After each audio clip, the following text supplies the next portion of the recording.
There's just never enough time with succession planning. I think I don't know if it's the worst thing, but there's just never enough time.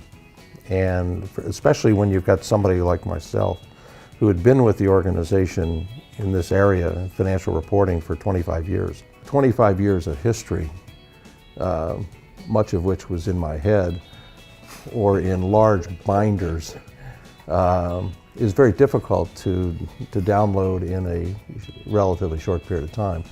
But it's clear that, in my mind, you need at least 6 months of solid, side-by-side activity. It's very difficult with the magnitude and the multitude of decisions that you're asked to make in this position.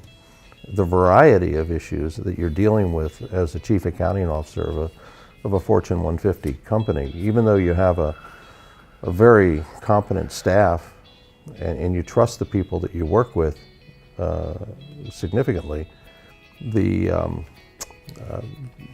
decisions that you're asked to make are many. A year before my retirement, I identified a series of meetings and activities that was important for Don to participate in, whether it was quarterly meetings or semi-annual meetings or monthly meetings. And as much as you try to document the thought processes, there's never enough documentation, and you cannot document the logic. Consistency in application, and this is where the logic comes in trying to download your thought processes, because you want to have a continuity and you want to have continuation of the logic and consistency in decision making. And all you can try to do, in my view, is sit down and have a dialogue. And we tried to spend a lot of time leading up to my retirement going through and talking about, well, what was the logic behind the decision? The best thing that occurred in our transition was having the time to spend with Arnie as he was venturing towards retirement and learning some of the aspects, the nuances associated with the role. Worst thing was, from a timing standpoint, it was tough to take over in December with the auditors and closing out the year end. Timing-wise, I think as you're thinking about succession planning in your organization, think about that timing on when it's most important to do that. I've been in the role now for about a year, and I would say I think things are progressing reasonably well.